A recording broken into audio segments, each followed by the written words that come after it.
So there's a song that's out right now, Big Daddy Weave, Redeemed. Every time I hear that song, it really hits close. It's a very strong song to me. I'm not gonna go into the lyrics. I'm just gonna drop the link down below and let you find out for yourself. But it's so powerful to me, and I think about it. The word redeemed. When we redeem something, we're turning something in return for something. We get the little coat caps, things like that. We turn them in to get something. So if we're redeemed, a lot of people feel, I'm saved. I get to go do whatever I want to. I'm redeemed, this and that. They're missing the point. They're clearly missing the point. So last night I was sitting and I found my Bible that my wife had got for me. And I've not really opened this Bible in a really long time.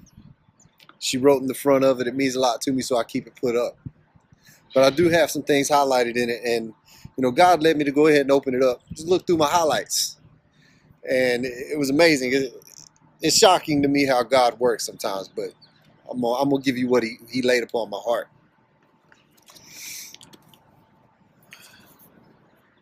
In Titus, chapter 2, we'll start with verse 11. For the grace of God has appeared, bringing salvation for all people, training us to renounce ungodliness and worldly passions, and to live self-controlled, upright, and godly lives in the present age, waiting for our blessed hope and appearing of the glory of our great God and Savior, Jesus Christ, who gave himself for us to redeem us all from lawlessness and to purify for himself a people for his own possession who are zealous for good works. How many Christians do we know that are completely missing that point? How many people do we know that claim it, but they still live the life that they used to? The scriptures, it plainly states, training us to renounce ungodliness. Look around at the world. The whole world is ungodly. Everything is accepted that is wrong now. So we're trained to renounce that. Worldly passions, money, lust, all of these things that just make the world go round, so to speak. We're to renounce those things, turn away from them. But yet we have so many Christians who are turning their backs on their families for lust, who are giving up time with their families or with God for money. It's horrible. To live self-controlled, upright, and godly lives in the present age. The present age. I don't know how many times I hear people say, that's not relevant now. That was then. This is now. They seem to miss the fact that the God that was then is still today and will be forever. Nothing's going to change that. So if he was training people to live then, he's training people to live now, godly and upright lives. But at the end, he says, who gave himself for us to redeem. And what's he going to redeem?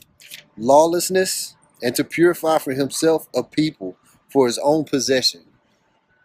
So in return for our salvation, we're redeemed. But in return, to give back to him, we are to live godly lives, upright, to the best of our ability, to give back to the kingdom for what he did for us. There's so many people that miss that point. When I think about being redeemed, it hit me and I was like, oh my God, you're not done with me yet. There's so many things that I can do. There's so many things that I'm being called to do. My mind is just overblown. But I'm heartbroken because I see so many people. I'm heartbroken because I see so many people who claim Christ or actually are Christians who are doing nothing. Nothing. So the next time you're just sitting there doing nothing, I want you to think about being redeemed. Think about what God gave for you. And think about how you can give back. He's calling on you. He's wanting you to do something. That's what's on my heart. redeemed. Because I've got a new name, a new life. I'm not the same, and a hope that will carry me home. I am redeemed. You set me free.